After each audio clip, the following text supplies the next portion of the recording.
Hello, everybody. Welcome back to Cantina MX Football Podcast, episode 329. We got a lot to talk about now that Mexico is qualified. We even have a group, and Liga MX returns. Also, Chicharito is on fire, scoring goals in the MLS. And we're going to talk about why he is being shunned from the national team. That and much, much more. But before going any further, let's welcome Joel. How we doing? Greetings, Jaime. I'm very good, very excited for the World Cup. I wasn't leading into it, but I watched the draw live and it drew me in, Jaime. Oh man, that was almost more exciting than the World Cup itself. That is just very exciting to see it go like live. Not to see it after the fact, but like to see it one by one. yeah, just seeing it unfold and the reactions and everything. It's very fun. It's part of what makes the World Cup just so fun and such a big event. You know, like the just from the draw, the shit talking starts already. And Twitter was lighting up. Oh A lot boy. of Mexican, Argentine, back and forth there.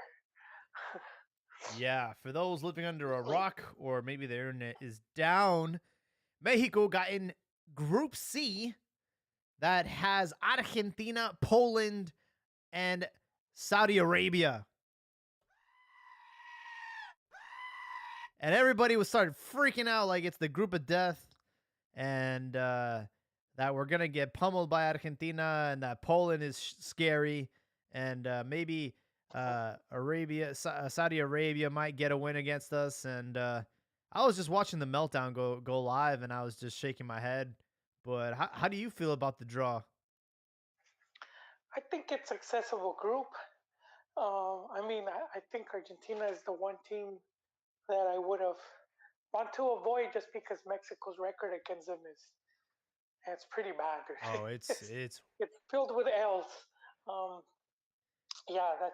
But then again, Mexico at the group stage, we joke about this a lot. They're a dark horse. They've beaten in the past. They beat Germany. They beat France. They've gotten ties from Italy. The Italy that went on to play the final, which is 06. No, 02. Wait, now I'm 2002. confusing. I'm We confusing stuff now. Don't pay attention to me. No, but Italy still is still World Cup champion. Uh, Italy, they got they they got who else they tied? Holland. That was a massive draw. If anybody saw that game, uh, France '98 versus Holland. Oh And yeah. if you look at that squad, it was insane the amount of talent that Dutch team had. Bergkamp played at Arsenal for years. They had Edgar Davids, Kluivert, Jaap Stam, Van der Sar. I mean, I'm remembering these names, man. I'm not even a Dutch fan. That's just how if you just remember those names because these are players that were prominent for years, and so you hear about them a lot.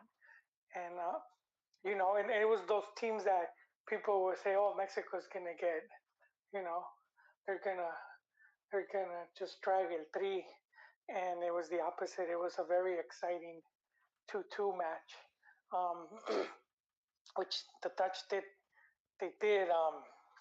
dominate, but still, you see Mex at least at the group stage, man. They rise to the level. They drew Brazil as well in Brazil. So I mean, since '94, that's the Italy that went on to play the final. I was ahead of myself, Jaime. The '94 Italy, the 1-1 draw. I think it was Marcelino Bernal from outside the box. Can't remember. It was him or Nacho. Pretty sure Marcelino. Uh, but yeah, Italian team with Roberto Baggio, Donadoni, a couple other big names there, and that team went. They played Brazil in the final, losing in penalty kicks. But Baggio at that point was one of the main stars. It was like facing maybe he wasn't to the level of Messi, but he was one of the big names. Absolutely. So yeah, so Mex has done that, and that's gonna be. I think if they had to face Argentina, then I think that's the best place to face them at the group stage. I think the big question mark would be Messi. He's the one guy that if he's on fire, you just can't. You're not gonna stop him. He hasn't been, but that, you know that doesn't matter.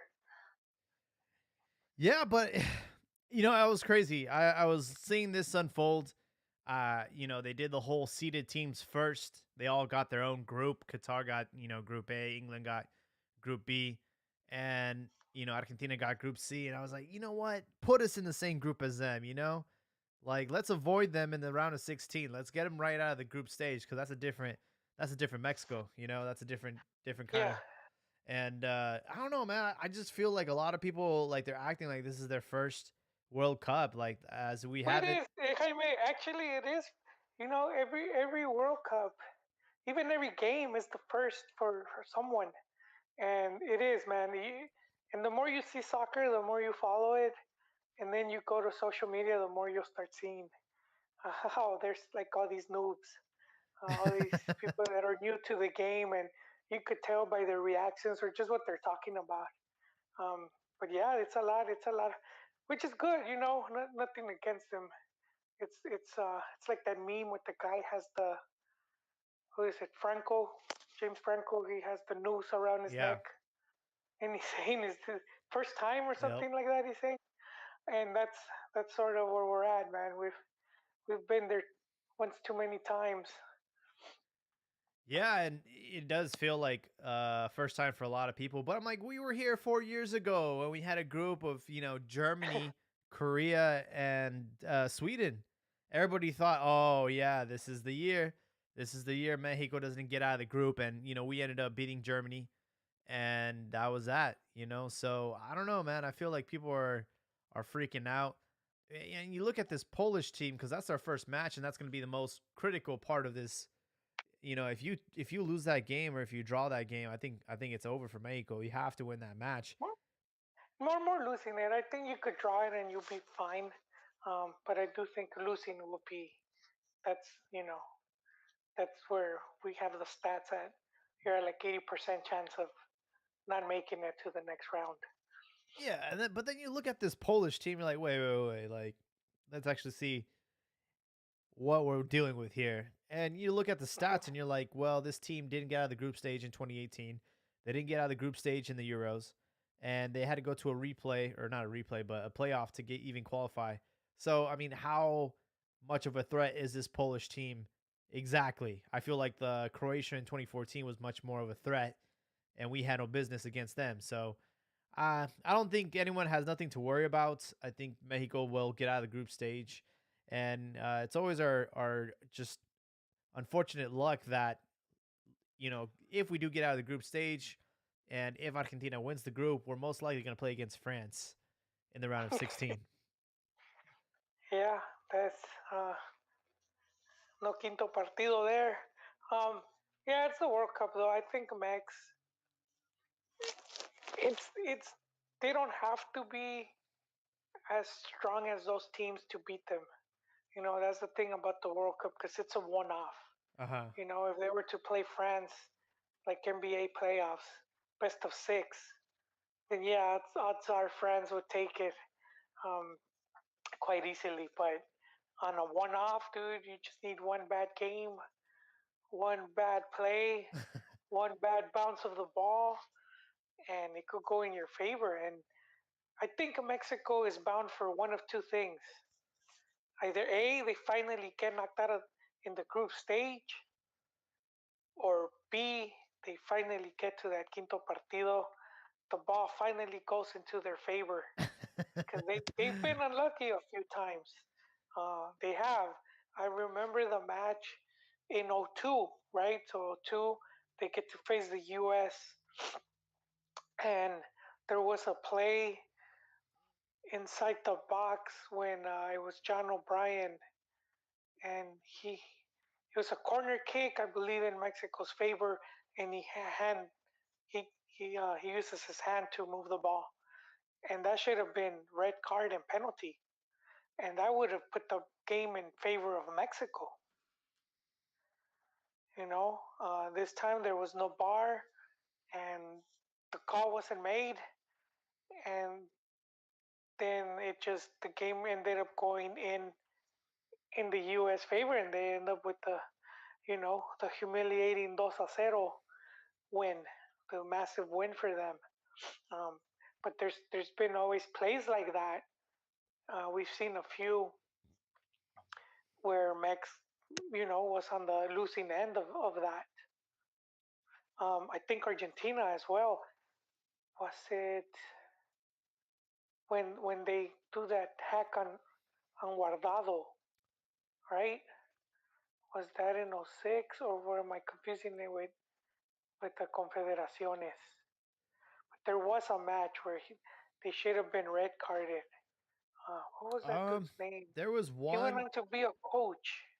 There was one guy, long hair. Yeah. He elbowed Ramon Morales, Oh, it's Morales, and I think it and might be. he got a yellow, but it should have been a red. Yeah, was it There you Maldonado? go. I think that's the one. No, there's no Maldonado, right? I forgot his name. Did he become a coach? I don't know, but I hate that guy. I I usually like to let my mind just work it up, but other times I just go to Google. I know I could remember the name. I'll find it right now. Oh, Don't you worry. think? Huh? Said I'll find it right now. You're Don't gonna. worry. All right, all right. I'm pretty sure he went on to become a coach. Sorin? No. No, no, that was one of my favorite players. El Uh, Juan Pistorin, he played at River Plate, and then he went to Brazil. And then he ended up working in Univision, and he looked like a homeless guy that they like, when they're helping the homeless. Colochini? No. There you go. Wait, it was either him, but I don't think Coluccini became a coach.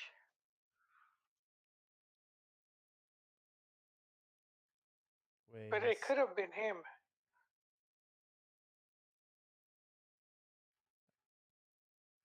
I don't know, man. Or I'm confusing stuff. The the guy, who became a coach? The guy that got the penalty kick. Uh, he got called for the penalty against England, and he became a coach in England. the irony of things. Interesting. It could have been Coluccini that did the foul on. Yeah, because I'm looking at the yellow cards. It was Fabricio Colochini, Gabriel Milito, and Yeah, no, it was Coluccini. Javier Saviola It's got a red. definitely him. He got a red card, And but I'm confusing him with this other guy. I think it's Pellegrini. maybe. Yeah. Yeah, he was the guy that was in, I think it was '02 with Bielsa. And they played England, and they do the penalty for England. And they said it was a foul. It didn't look like a penalty to me. And then I think they lose 1-0. What's that? Huh? You talking about the Confederations Cup? No, the Oh. World Cup. Oh, okay, okay. Manuel Pellegrini. I'm pretty sure was he playing? Man, I'm confusing everyone. Let me ask you this question. See if you know. When's the last time Mexico beat Argentina? It was at the Copa America, and I think it was with La Volpe. Was it with a Ramon Morales free kick? Oh, That's right. We got a winner here. Free kick by Ramon Morales. Copa America, I believe it was the group stage. And that was the last time Mexico beat Argentina. 2004. Pato Abondancieri was the goalkeeper. And that was the last time we beat Argentina. That's a it long was time. Pochettino. Mauricio Pochettino. I said Pellegrini. Mauricio Pochettino. That's the guy. Really? He's the guy that got the penalty kick. I always found it curious. He later, he went on to play at the Premier, and then he at the Premier League, and then he ends up being a coach. And now they're asking for him at Old Trafford, Jaime. Yeah, I don't want But that's the guy. My mind plays tricks on me, but it still works sometimes. him. It rewrites stuff. It's not fun. Yeah, I feel it, man. But I don't think we should be worried about this group stage. It's a lot clearer than most people think. If anything, I'll find uh, Saudi Arabia to be the surprise team. I don't think they're gonna be a pushover as much as many people think they are. And they will be playing in the Middle East. They're at Yeah, practically at home. yeah, I do think that they should not get underestimated. Maybe they can hold Argentina to a draw or something. Who knows? But I kind of have a feeling that they're not gonna let people, just go over there and take 3 points from them. They'll make it a little bit more difficult than that. But I think Yeah, but Poland's the team that looks Poland, like the straw man, like scarecrow. I don't think they're as powerful as we think. dang, It's just one dang. man, Lewandowski. Yeah, oh man, I see it. I see it even for Mex. The main, I think the main mountain for them to climb is obviously going to be Argentina. Um, and let's see what happens there. Uh, you, we could have said, oh well, they have Tata, but man, the last time we faced them with Tata at the helm, it was what, a 4 It 0 was pretty bad. Yeah, ass whooping. It was, I wasn't it. I think it was the first defeat under Tata because he had gotten to that point with like a good record. Like I yeah. think it was like he was like on a, I don't know how many He was win like streak, but 19 or something. Yeah, and then Argentina shows up and they just lay it, the smackets down, and it was just not and I don't even think not pretty. they weren't even at full strength, to be honest. They had their B team. Yeah, but so yeah, I think group stage, if you're Max, that's when Max has been at the strongest. So let's see what happens there. I do like how they face, so they'll face Poland first, then Argentina, and then Saudi Arabia last. Yep, And Saudi could be eliminated by that point, we'll see. which, you know, it could work on Max's favor. But I do think I prefer that than facing Argentina first. Uh, and I could have said the same in Brazil 2014 when they faced Brazil first, right? I don't think so. That was their How they second go? game. That was their second game. Great. So you're saying they faced who? I don't. Wasn't their last game Croatia. Cameroon? Croatia. They played Cameroon Croatia was first. the last. Yeah. Oh, that's when it was And raining and they. and we should have won that group. We had a bunch of goals disallowed against Cameroon that were not offside. I think Carlos Velas. Gio, right? One from I Gio. know Carlos scored one. But I know it was like 2 goals that were disallowed. And Yes, they were. had that gone through, we would have won the group actually. The fix was in, Jaime. Yeah, because nobody expected us to draw Brazil. We almost beat them almost. But yeah, I mean, that Croatia game was very satisfying because they had, come into that match talking a lot of shit. And that was very nice. And we've seen this. Where I like to talk about how we um we belittle a lot of the talent that is home based a lot of times, or if they didn't go abroad. And we just saw that one was Gallito when he held the midfield there, and you had Rakitic and Modric, and oof, not you're not coming into the Roosters' house, man. He he was a big part of that. And we just saw it not too long ago against the U.S. Pulisic getting bossed by America scrub.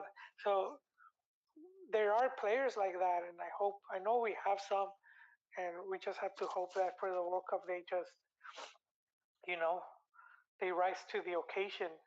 I could see it happening with a couple dudes, but I mean it's always random. You never know who's Yeah. going to who's who's gonna take the baton or who's gonna lead the charge there. Yeah, we'll see what happens with that. And another thing that we need to consider, and that's why people shouldn't freak out as far as like Mexico's current form. And yeah, they aren't playing great, but this World Cup is all the way in November. So a lot can change between now and then. A lot of players can find their form by that time. And I think like going into the World Cup, this is going to be a completely different Mexican side. And I'm kind of hoping that some players do find their form because you know the the attack is not looking good. They've been struggling to score goals. Humpty Dumpty is we put him back together. He was broken, and now he's a former shell of himself. Raul Jimenez is not the same player that he was before his injury, and it's a glaring, obvious problem. So I'm looking at players like Jose Juan Macias to find his form. We had Marcelo Flores on the bench uh, for Arsenal, not the U23, but the actual real team. He didn't get his debut, but if he ends up getting his Premier League debut and maybe starts scoring goals, maybe starts giving Tata a reason to call him up for the national team, we'll see. I mean, a lot can happen between now and November, and I think that's why we should take this calmly. Well, Chaco's kid has been scoring goals. He's just not. I would say just not been like on fire. Sort of like he's been more quiet about it, but he's been racking them up. And so I think he could be an option there. Yeah, absolutely. And I think like there was like a stat that made him look like he was already ahead of Chicharito and Peralta at his age. But Yeah, well, I they mean, have stats. not made him look. Showed that he is ahead of them. But that's what I'm saying. It seems a bit quiet, Yeah, because these other dudes sort of blew up.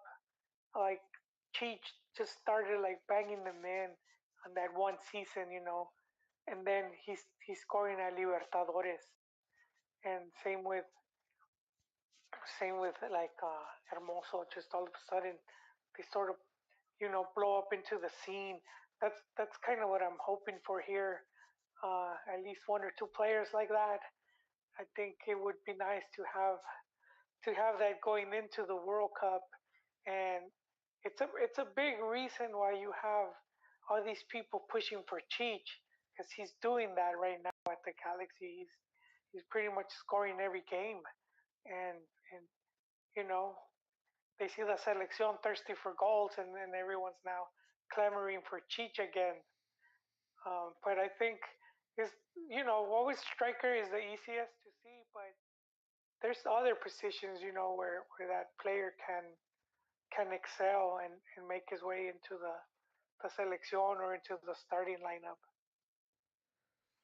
yeah, it's kind of crazy how we're seeing this happen. Like we have the national team that's lacking goals, and on the complete opposite spectrum, you have Chicharito, who's clocking into work, scoring 2 goals and getting the win, getting the man of the match award, and just making it more and more obvious how much they need him right now.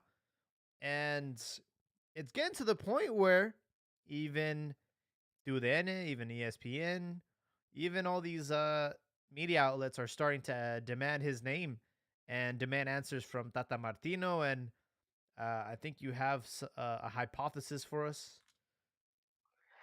Well, yeah, it's sort of like just pointing at the obvious because ESPN they broadcast MLS games, and ratings is key. and you're obviously gonna want uh, players that are like seleccionados because when you're watching the World Cup, it's not just Chicharo, it's the LA Galaxy Chicharo, the LA Galaxy striker and whatnot. And for people that are gonna want to then follow that up, so that means more better ratings. And so I do think there will be a there is a push from the from them to try to get him called up to the World Cup, and it's not something out of the ordinary. We've seen it many years with from TV Azteca or Televisa because they show games and they own teams and they have their players, and that's always been a big thing to have as many players um, in your club at being represented at the At the World Cup. national team. Yeah. Yeah, and in the World Cup. It's in their best interest to see and to be able to speak to, like, hey, watch LA Galaxy and the, World Cup International Chicharito take on, Portland or whatever. It's like it just has a nice ring to it when they are getting called up by the national team.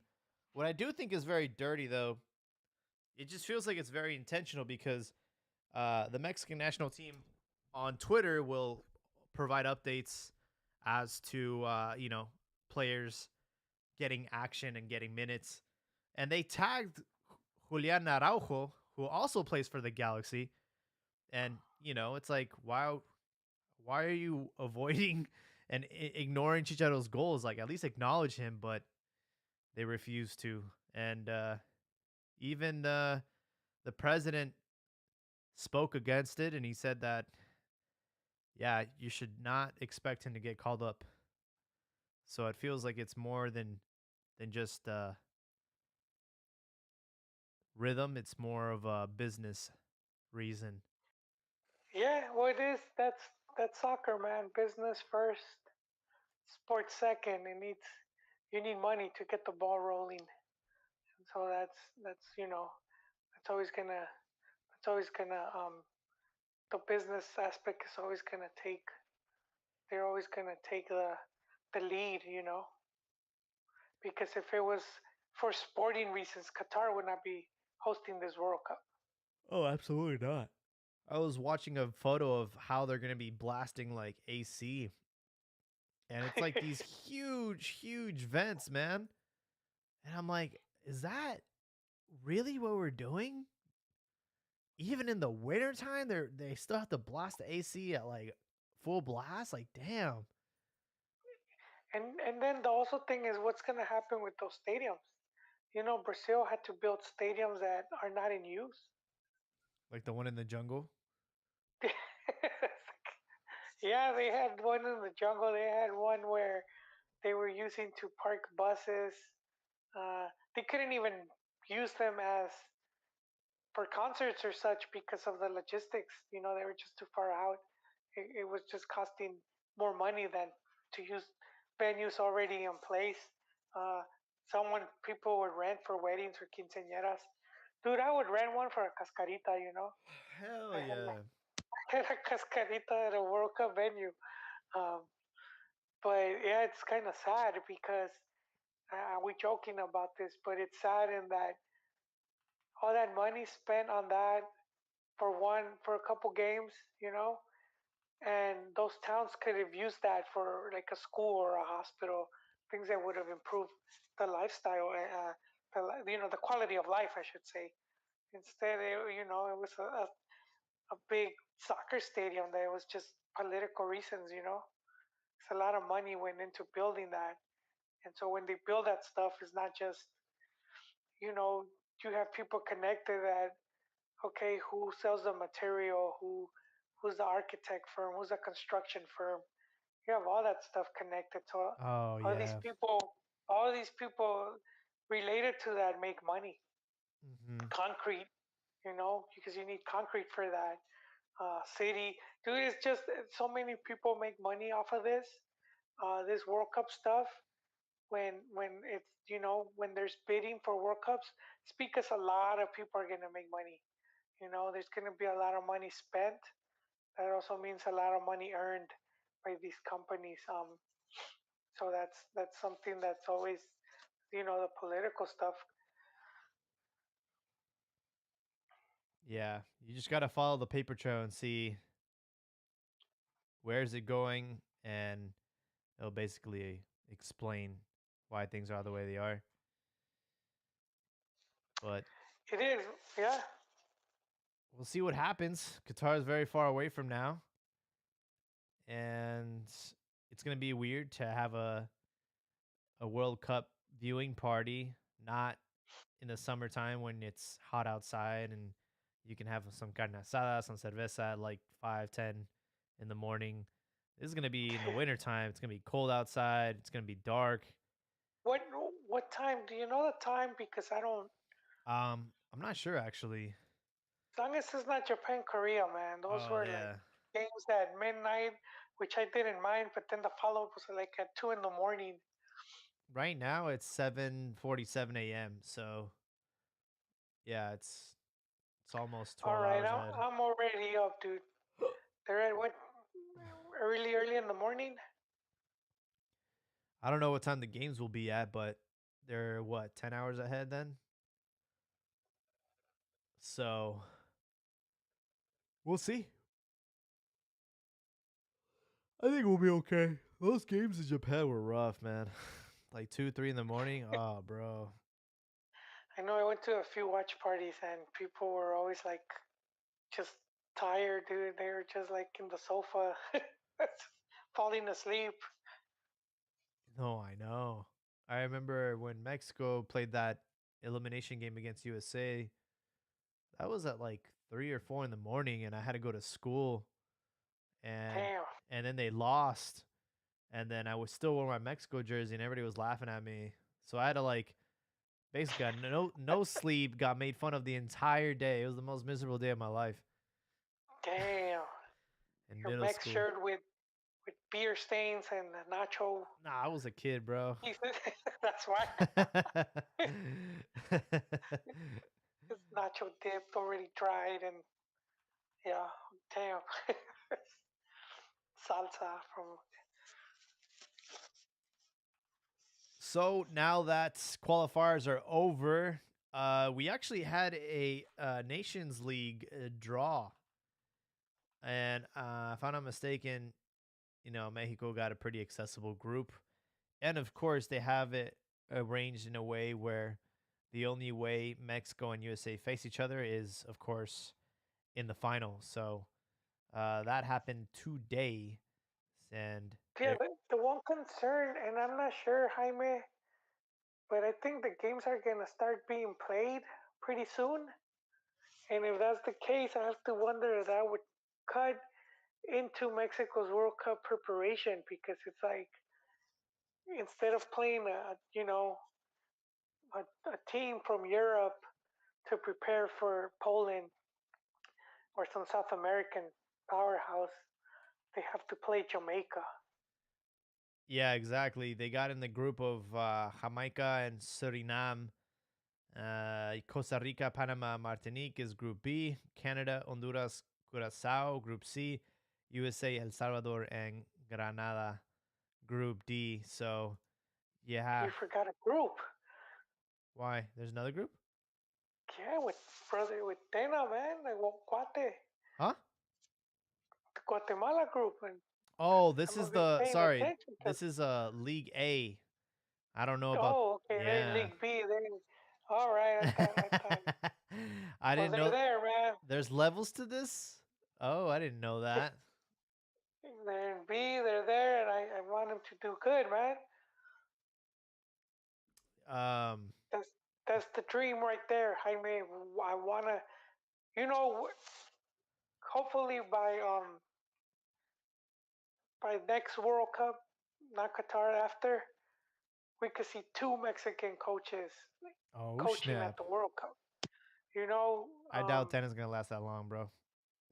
damn. Well, I mean, if he does good leagues, he could get them qualified to Gold Cup. If he's he's won Olympic gold. He could get their team to the Olympics. Any of those things would be win for this team that is very inconsistent. And if he could at least get them some consistency in playing tournaments, and if he could build a squad, going into World Cup qualifying, dude, I'm telling you, with three top dogs out of the way, it's gonna be, dude, it's hell in the cell, with all these other teams like a battle royal to get into the World Cup. And I mean, you're probably not gonna see World Cup qualifiers, Jaime, because Mexico's not gonna be there. But I'm gonna want to see some games, Ah, and I'm that's cool off that's that. where Brother Tena and Wate come in, dude. I'll you know, I'll cheer for them, It'll actually cheer for my. it'll actually be nice to see a stress-free World Cup qualifying. You enjoy them more, dude. And yeah, so it is going to cut into Mexico's opportunities as far as scheduling friendlies. They might only have like a handful of games between now and Qatar to warm up and prepare. They've already canceled their match that was going to take place against Argentina because it's too close to the World Cup, and they don't Oh, want and I to think you can't face. I'm not sure if that's the rule that you can't face a team before the that World you're Cup. gonna be facing in the group. Yeah. Yeah, that makes sense. Yeah, which is weird, right? I mean, what is there to lose from playing each other before the World Cup starts? I don't understand.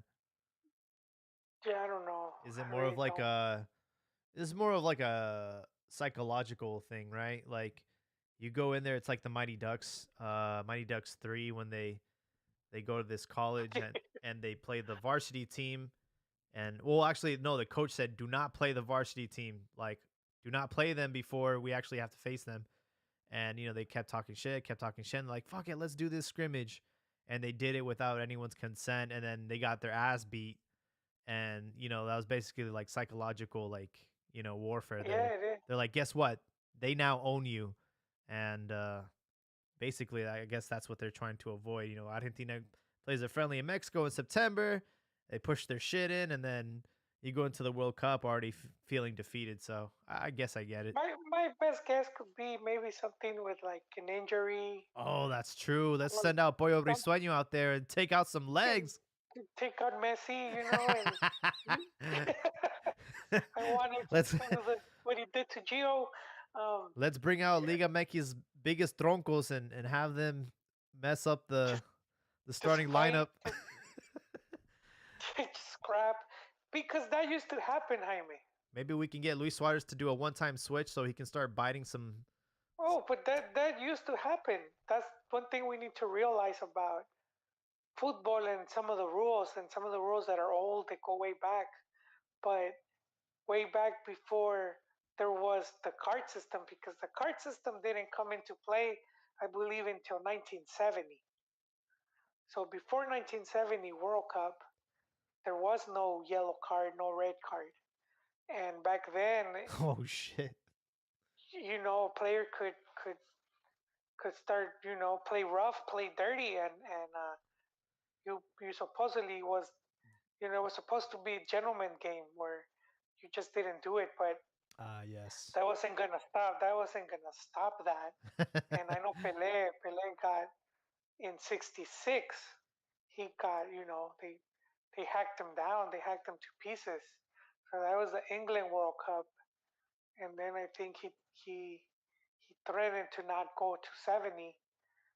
And I don't know if it was just because of him, but I think eventually FIFA threw in that rule. So some of these rules they're not as old. The tackle from behind, Uh-huh. that was in '94 World Cup when it became a automatic red if you tackled from behind. Oh wow. First to give it Arturo Bricio Carter to Oh. El Diablo Echeverri, man. And Echeverri was the opening match, Bolivia versus Germany. I think it was like a minute or 2 minutes in. Dude, Diablo Echeverri, he's like the Maradona of Bolivia, dude. Imagine losing that player 2 minutes into the first World Cup match. Oh shit. to a red, which means the next game he's not playing it. That was sad, dude. It was sad, and he did it like right starting, and I don't think Mauricio had, you know, much of an option because it was the opening match, and all the top brass FIFA officials were at the stadium watching. It's like damn. Wow. And I had to Google this guy. He's got a great mullet. oh yeah, dude, Diablo Echeverri, dude, he's a great player, man. He ended his career here in MLS with the DC. Washington, yeah, Washington DC United. But that was the great story of Bolivia because they had never gone to the World Cup, and then they ended up having this the Tawichi Aguilera youth system, and all these players came out from that system, and they had all these talented guys like Echeverri, and so they end up going to the World Cup. I believe they even beat Brazil. Um, but, I mean, we're going way back to like '93, dude. So I have to. I don't want my mind to play more tricks. But yeah, um, they end up qualifying to the World Cup, and so it was massive, especially back then because it's less tickets. It was less teams going to the World Cup, just way harder, and so they made it. They made it in '94. Um, they made it over Argentina because they went direct. Argentina went in repechaje. So it kind of sucked for them to get there, and then because of that ruling and just unfortunate play, they end up like just messing up their whole group, and then they haven't been to the World Cup since. Damn. I know it's just unfortunate, dude. And then that kind of Tawichi thing sort of disappeared. The coach, here's a fun fact, Jaime. The coach that was for Bolivia that took him to the World Cup, he was from Spain, Oh. and he got to coach Chivas. Who? Wait, was Uh, it the Bigotes? he had a bigotes, yeah. Uh, Escarborta?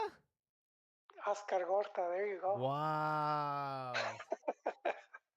Everything comes full circle, man. At the cantina, yes, it does, sir. We always bring stuff, and we find a way to connect it to Mexican football. Because Mauricio Carter was, Mexican ref.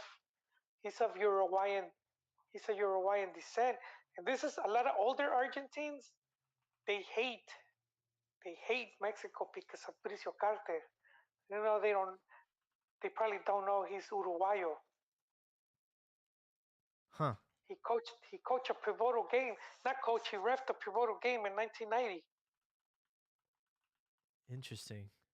the final against Germany, Argentina, Germany final in Italy, and Germany takes it on a penalty kick. I'm trying to find a photo of Escarborta. It's been a while, man. He hadn't done anything since '94, and then just Vergara brought him in because he had been at one of those symposiums, those like where they bring in coaches and stuff. And I don't know if they were talking about youth coaching, and I don't know how he convinced them, and he gave them the team. Damn. Xavier.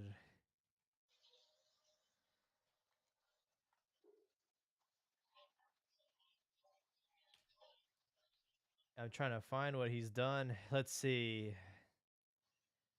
He did Bolivia, Chile, Yokohama Marinos, Chivas in 2005, Bolivia again after a 7-year hiatus, and he's currently at Atletico Palmaflor in Bolivia. So he's still coaching, man. There you go.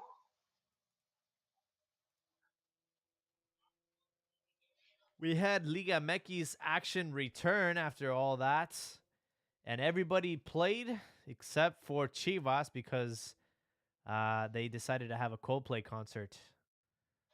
So, when that kind of might have helped Chivas because they were supposed to play against Rayados, so that game is rescheduled for April 13th.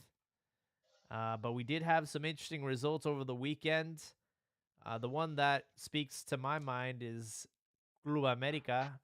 After their abysmal start to the season, they beat Necaxa, Jimmy Lozano's Necaxa, 1-0, and now they're now our noisy neighbors. There, we're in 13th position with 13 points, and America has caught up. Now they have 13 points. I think Ame would have gotten there, dude. With I'm Solari confusing. I confused. What happened? with Solari. Yes, yes, I do. Yes, I do. I just gotta make a quick. I did confuse Bricio Carter with Edgardo Codesal. So Codesal is the Uruguayan Mexican ref who ref the 1990 World Cup, the final.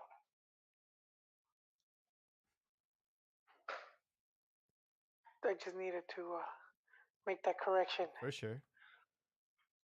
Then I'm attributing I'm attributing to Bricio Carter, which I think he did. Carter did to the '94 Bolivia game. But yeah. Let's get back to. Yeah, I think Solari would have gotten there. His his I think there ended up being a campaign against him for many reasons. Probably lost the team, but I don't think as a coach he was that bad. I think he managed because he did manage to do a lot with few things he had, and even now, like it's not like they brought him like really good players to say, you know, it wasn't like he was at Vasco Aguirre situation where he had a team that was stacked. Yeah. You know, it's just part of Liga MX, very, very short leash. Yeah, and some of these campaigns where they'll build a whole campaign against you and make you look like your ass, and then it's easy to go along with it. It's easy to go along with the whole media thing, and they have a way of making things look worse than they are.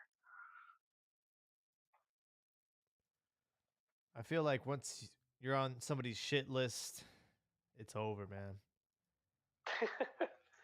Yeah, it could be very difficult, man.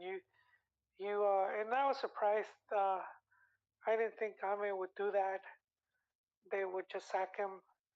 I thought if they would have done so, would have been before the season, not start the season and then think, okay, he's not the one. I don't know what's going on. I do think probably there's in the management, some problems there because usually if you sack a coach, you usually have someone, on the sidelines, or you already have someone lined up, and it's like they have the interim still. I haven't even heard news of who's coming in. It's been very quiet, but I have not heard any names yet. Yeah, and at this point, they might as well wait for the start of the next season. Yeah, absolutely. I know everybody wants Puebla's coach, Larcamon. Yeah, and that's the other thing. If you're Ame, you want that guy even if he doesn't win anything. Usually they bring in coaches that have been successful. So I mean, are you gonna throw away a season waiting for this guy to win something? Well, I think logic behind that is if he can do that with a team with the amount of payroll and basically no like standout player, imagine what he can do at a America with basically a blank checkbook. Well, that's the thing. They haven't had a blank checkbook. Um, I guess they're thinking if he could do the same as Puebla and work their way around. But a lot of that stuff, it's like who in Puebla is bringing in some of these players because they brought in some good, they brought in some good players, and it's like usually you have other staff there that help build a squad. It's not always the coach. You know, uh, we like to. A lot of times we treat a coach like they're Sir Alex Ferguson, where they have total control, but very few coaches have that. Yeah, they're like temporary employees. Yeah, exactly. So very few. Um, Tuca had that at Tigres. He had a big say in who was coming in. Um, but other people don't. Buse at Chivas didn't have that. He couldn't get one player. He couldn't Um, even get a parking spot. he, he damn. So yeah, that's kind of where we're at. I think, and so I think sometimes we tend to just give all the credit to a coach and not realize because Puebla has been doing pretty decent since before Larcamon came in. They had Reynoso, right, who went to Cruz Azul. Jose Reynoso, Jaime, What's that? refresh my memory. Was Reynoso with them Who? With who? with Puebla before he went to Cruz Azul? I think he was. Yeah. Yeah, see, but I mean they were doing pretty decent before Larcamon came in. I think he's just a continuation of their good work. And so you gotta hand it to their directiva and who they have working there, similar to like Santos. Not just because the coach came in, they did good. It's part of the directiva that's been working with youth and working to bring in some good players. And then they get the right coach and it all clicks in. But, as fans, we like to sort of like, all the credit seems to just go to the coach. Sort of like they're a lucky rabbit's foot, or they make it seem like the coach did everything. I saw it at Chivas with Hans Westerhoff. He takes them to that final, and everyone was praising Heap, and it's like that team had been worked on for a long time. Um, a lot of those players had been in the club for years. A lot of them since the youth, and he just he does deserve credit in that he gave them all playing time, massive playing time, but he didn't exactly discover them. A lot of Right. those guys had already been there playing with and under different coaches. But he's one that, and to the day I hear Chiva fans talking about him, and they just seem to like give him all the credit. Yeah. Yeah. We'll see, man. We'll see what happens. But America, with that again, that victory, they're basically saying, even in our worst campaign, we're tied on points with Chivas, who, Just is a match behind though. yeah, but still, that's pretty scary to think about. Wait, they might still be because they are going up against Monterrey, and I'm looking forward to this game. It's Busa's revenge, Yeah, I know. and it's Busa. I know he wants to do it. It's Leaño, dude. I know he's itching for that, dude. He's like he's like Chris Rock's brother, man. He's like, oh, have you heard Chris Rock's brother? He's Uh-uh. talking shit about Will Smith, No, I but I'm haven't. pretty sure he's been pacing back and forth, man. He's like, you know, waiting for that moment.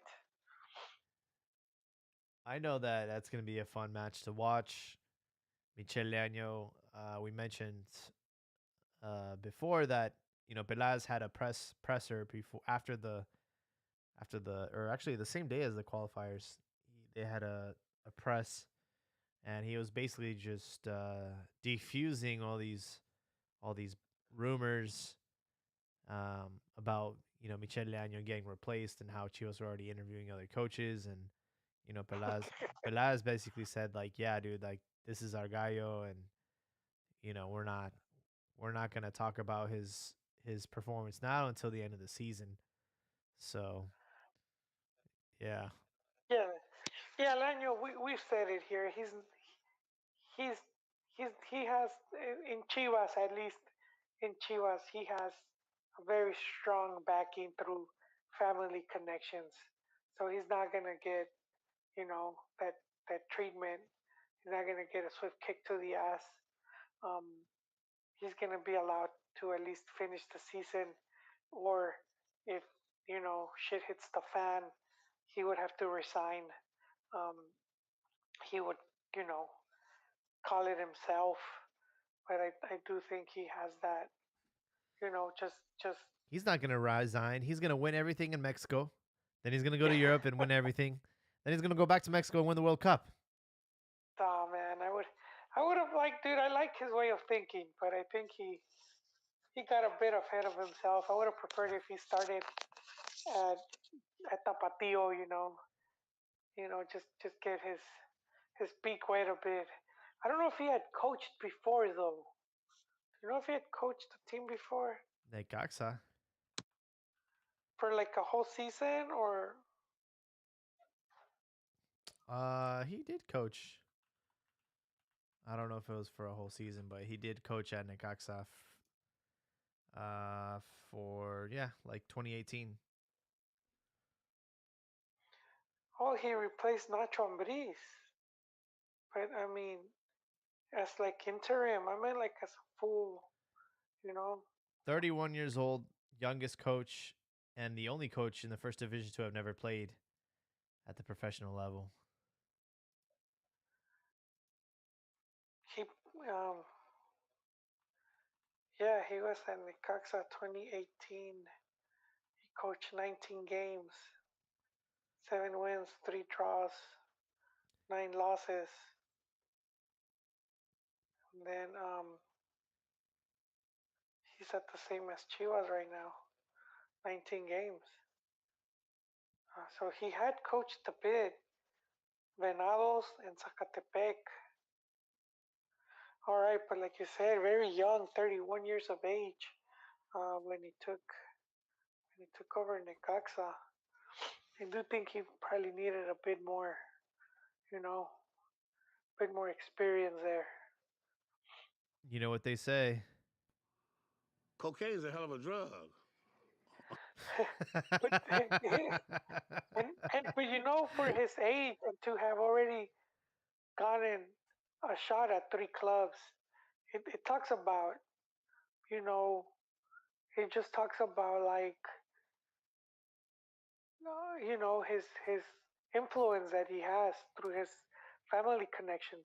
He's the Usually, nephew of former Tecos owner Jose Antonio Leaño. there you go, man. And he's got ties to the eight crown people, which are, massive ties to have. Um, that's that's the thing. Like usually sometimes you are like interim and you work under some other coaches. I don't remember him ever being interim. I remember De La Torre, Chepo, and he worked under La Puente, and La Puente is one of the greats, man. If Did he you wanted, really? I yeah, at America too, Oh, to I boot, didn't know man. that. Yes, sir. He was interino for for La Puente, and it's weird seeing him at America. It's a big Chiva, and the La Torre name tied to Chivas is tied to the Campeonísimo, dude. Tied to a lot of glory at Chivas. Yeah. So to be over there, but I mean, man, can you blame him to to work under La Puente? It was just, you just can't turn that down. He's one of the greats. He gave Mexico a confederaciones, dude. You don't just, he's just a great coach. Um, he could learn a lot from, and I think I don't know, man. I don't know. Leaño skipped the whole interim stuff. He's like, man, I got this. I have Menotti on speed dial. I just call him. I'll just FaceTime him during the match, during halftime. Be like, Menotti's probably asleep, dude. He just, Menotti's old. I don't know what he's like 80, dude. He's like almost 90. I don't know, like he, huh? What? Who are you? He's 35, dude. This dude's very young. He's like, He's very you young, dude. remember we did blow together? You told me if I ever had any questions, just hit you up, just call you. He's like, oh yeah, that's right. He's like, yeah, well, I'm in the middle of a match. Can you help me? Oh fuck, man, Michele Lengaño. He should have been, man. Nacho worked under, he worked under Vasco and La Liga, and you, dude, if you have that massive influence, try to find a way into one of these teams, man. I'm pretty sure you could have, you know, maybe not as direct, but just to be there and have a front row and see how things are being done. Um, Yeah, I do think maybe he's a bit overconfident in his abilities. absolutely. Yeah, some other results in Liga MX.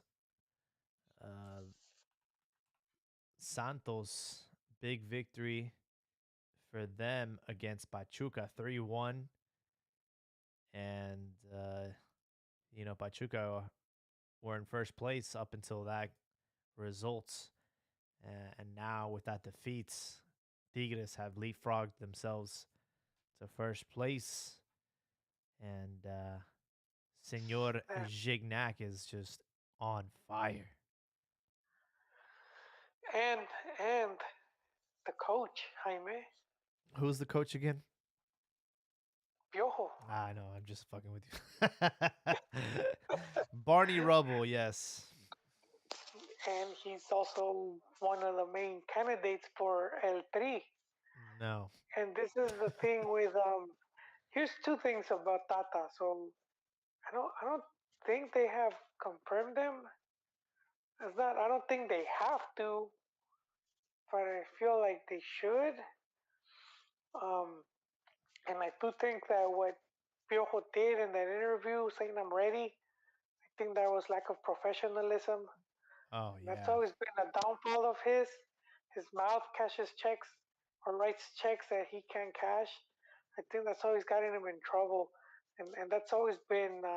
He was worse. I think he's gotten better, but I mean, guy's not perfect, but he's obviously very good at building a locker room.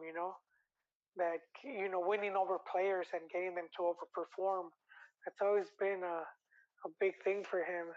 And then people say that, oh, that's all he is, but not. Come on, man. He's not gonna be as successful as he's been if that's all he's doing, just tickling players' ass. He's obviously knows what to do because to keep the players content, he's obviously not just going in the locker room and telling jokes. He obviously figures out the best way for them to play or how to get the best out of them, or tactical systems that the team can play really good or enjoy. So there's a lot to that. So there's a lot of positives on Piojo. I feel that I did he messed up in that situation, but just seeing him in first place and doing good, and just having mentioned, what he could do with locker rooms and players, and of course he'll be like the one of the main candidates, if not the main one. And the thing with Tata is that he has his eye injury, and Yep. he might not be able to because he didn't travel to Honduras. That's right.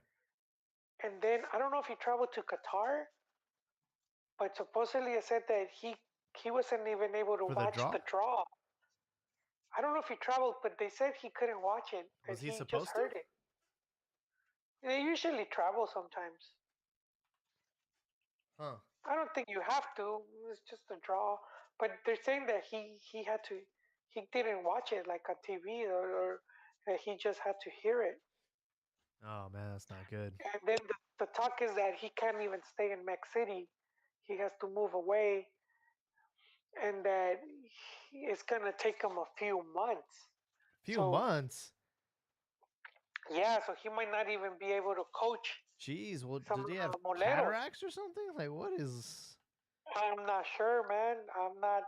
They Jeez, haven't been Louise. disclosing like the extent of, you know, what his injury is.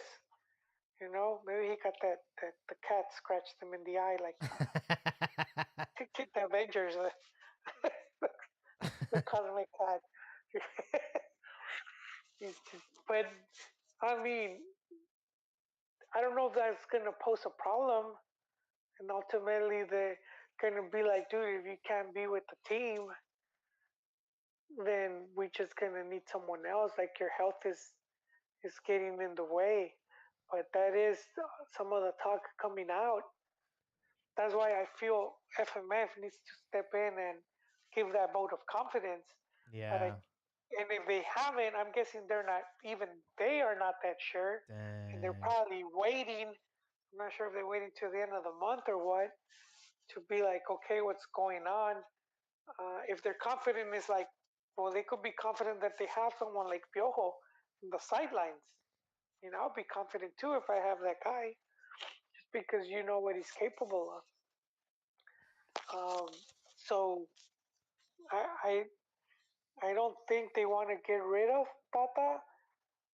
I do think uh, the health thing could be an issue, and that might prevent him. So I don't know what's going on. We will obviously keep. Oh man, I don't mean to keep an eye out for that. I did not mean to joke. Insensitive. No, man, I didn't want to say that. I mean, what can I say? Because I mean, it's a delicate issue, man. I got I'm my not eye saying. on you. No, but you mentioned that how they haven't really backed him, and there was a detail, a very nice gesture on on the players' part. During that game against El Salvador, the first goal that they scored, they all went to him and gave him a hug. Because obviously the players know that he's been under fire, and Yeah, for the players to do that, it does show that they do respect him, and they do want him to stay there. So, you know, maybe he has the locker room under his belt, and maybe that's why he doesn't want to bring Chicharito into the mix because, supposedly the captains don't want him there, the players don't want him there. So maybe he's just doing that to save his skin. But it is a little bit concerning that the president hasn't said anything, and they should be basically giving him the backing, kind of like Pelaz did with Michel Leaño on that same day, that Wednesday. yes, sir. So let's see what happens there. Damn, another pun. um, but yeah, we have to. As the days go, obviously more info will come out. I think eventually they're gonna have to say something or confirm something. So yeah, I know a lot of three fans don't want him, but I still hope for the best for his you know health. Yeah.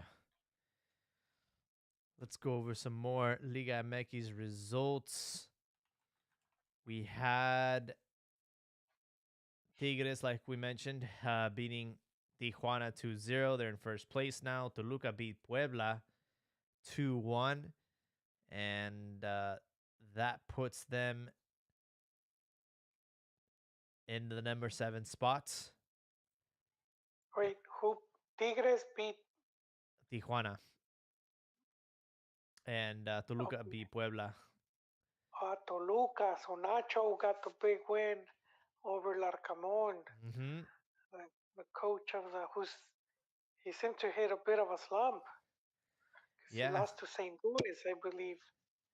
Last 5 matches, 2 defeats, 2 draws, and a victory. So he's not in the best form. Yeah, that's what makes me think of is somebody really putting their season on hold for this guy?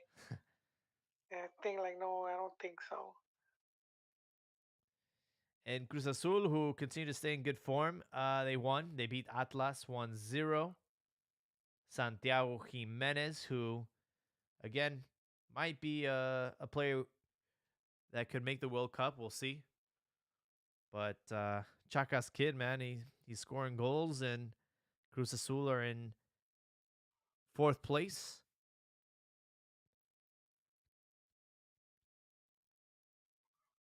We had Juarez lose to Pumas, and I'm curious to see how long that leash is for Tuca Ferretti because they are in last Oh, there's place. no leash there, sir. There's no leash. He's doing that as a favor. Uh, Tuca could retire. Remember that the president of Juarez was a former directivo at Tigres. So he brought him in to Five help him. losses in a row is not enough, you're saying? Well, I mean, and remember Tuca's record, man. Never been sacked.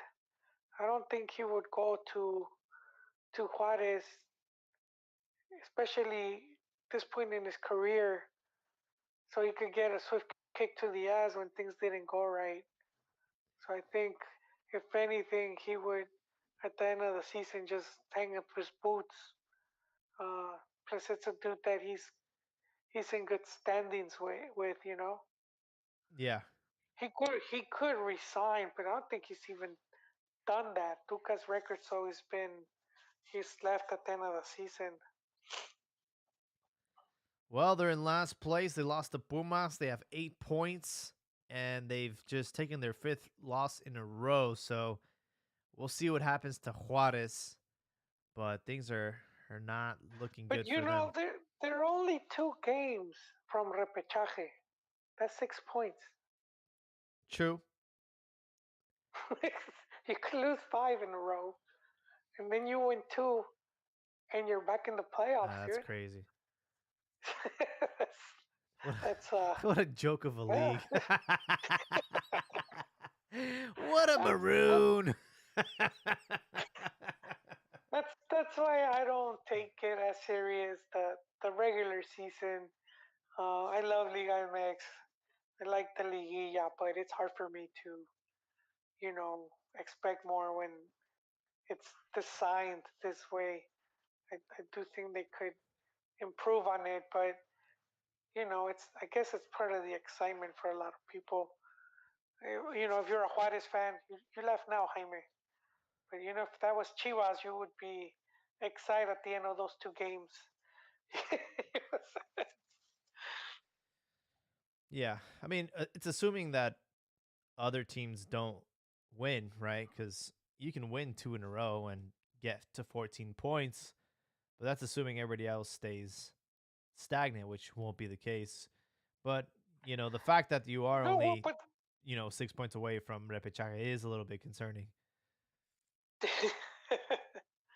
yeah, well, it puts you in the fight. Even if they got 1 point or whatnot, You can you're within. you cannot try for the first apparently 12 matches of the season and start making an effort to win games and end up in the playoffs. It's ridiculous right now. I'm wondering when they're going to change that rule or if it's just going to stay like that. Man, so yeah, I'm looking at the Because standings and didn't they say like relegation was going to come back eventually, but it's been like what, 2 years now and hasn't been the case. So maybe this is just going to be the new no, norm. no, and that's the thing we've talked about.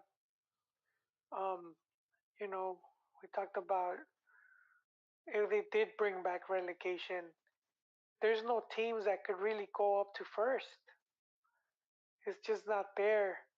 that they could go up and maintain their status in first division, they lack so much, um, just in infrastructure and even money to be able to pay the teams, and we keep giving the examples from Chiapas to Veracruz, Lobos Buap, just too many teams. And when Liga MX started doing this, they said, all right, to try to avoid some of that embarrassment, say, okay, you need to meet these conditions. I believe there's only like five or less teams in second division that even meet that. Yeah. I don't even know they fully meet those requirements. So I know there's a few like Leones Negros. They play in Jalisco, and Atlante play in Estadio Azul. So there are a few teams yeah, that hit that criteria, but yeah. yeah, and even then, a lot of times these teams don't have that much money where they could like maintain their status. You know, they're just gonna turn into another Juarez type of team. You're just bottom of the table, or you can't build a squad that's that strong. Um, Maybe you get lucky and end up with a batch of pretty good extranjeros, but that's no way to be there. Um, and that's the whole thing with the whole relegation thing. It's just not sustainable. I know there's that romanticism, but that's from yesteryear, man. Back when football was pretty semi-pro. Um, I know we see it in some of the top leagues, but even then, it's always the really small clubs that are being relegated. Yeah. Like Lobos WAP just they didn't even get relegated. They just went broke. Yeah, they couldn't afford to stay. They couldn't even get a TV deal, which was sad. They ended up selling the franchise thing. They were losing money. Just imagine you don't even have enough fans that it costs more money to host the game. That's crazy. Yeah, and that's things that I think Liga MX fans need to realize. I guess they could be a bit harsh because if you're not understanding the business aspect of the sport, you know, it's easy to just attack the owners, and so you can't blame them for trying to find the investors that are going to come in and put money into these teams. Yeah, but it sounds like the league is trying to work on a way of having the entire TV rights. We'll see what happens. Because if they want this MLS Liga MX thing to happen, they gotta get that stuff organized first. Yeah, and that's one of the big push for them because I know a lot of the club owners know that ultimately that could lead to a lot of money, especially if the sports kicks here, which I know there's going to be a strong push. There's been a strong push for years, and the fact that they're hosting the World Cup again, if they can do like a good deep run, if the U.S. does a deep run and it gets the sport to pop, that would help Liga MX. People say like how, but they would eventually, because when they're watching their teams, they're watching them play the Liga MX, and those are going to be the exciting games. Absolutely. So yeah, we have quite a few games this weekend. Chivas versus Toluca. That should be a good one. Nacho Ambriz versus Michel Leaño. It's on the road for Wait, Chivas, so they're gonna have to you go. mean they don't play Monterrey? They're going to skip No, that? that one is being rescheduled for the 13th, so it'll be midweek. All right. Yeah, so no, Nacho bounced back. There was talk they wanted a second, but he's in seventh place. That's not a bad place to be in, um, with one game less than some of the teams a bit higher. Yeah. What else looks good? Pachuca Tigres on Thursday. That should be a good one. Pachuca fell Yeah, and first and second. first and second, so it's a 6 point match right there. We'll see what happens. And trying to think of any other game that kind of looks interesting. Uh, Seems like America has a layup right now against Juarez. That Oof, looks like an easy three that would. points. Yeah, and then they play Tijuana, which is slightly. They're tied in. Wait, no, they're just 1 point ahead of America. So, but Tijuana would be playing St. Louis. No, and then Pachuca. Who knows, man? Um they might leapfrog a couple more teams. I mean, there. Seems like they got an easy, accessible schedule. As for Chivas, it looks very difficult. You got the Toluca, Rayados, Cruz Azul, and then you have Tijuana. So it's not going to be an easy finish for Chivas. And we'll see if they can squeeze into repechaje as of right now. They are not. They're in 13th position with 13 points. And this is why they've been criticizing Peláez because, Vucetic was fired for much, much less. And now you have a coach who is not doing so hot, but he's continuing to have the opportunity to coach Chivas, and it doesn't make sense to me, but I know that there's a lot more involved than just what meets the eye. Do you have any Yes, sir. closing thoughts before we wrap up episode 329? Closing thoughts. Let's see, sir. Um, nope. I think we've said it all. I think we've pretty much mentioned everything. Well, yeah. Hope everybody enjoyed that little snippet we did. I did on Friday. I just felt like that draw deserved an immediate reaction, and we'll try to do more of that in between episodes. I actually had recorded one about Chicharito not getting called up, but then I listened to it. I just sounded like I was having a little berrinche, so I was like, yeah, I'll keep that one in the drafts. But there's things that happen in between episodes, and it's nice to stay relevant there. But you know, we appreciate our listeners. Every now and then we go on Twitter Spaces without really announcing it, and we always have somebody hopping on. We always have a bunch of people listening on YouTube chat and all that stuff. So we appreciate you guys. We're very excited about Qatar, and we're back to our regular scheduled Liga MX action. So we'll catch you guys in the next one. Everyone have a great night.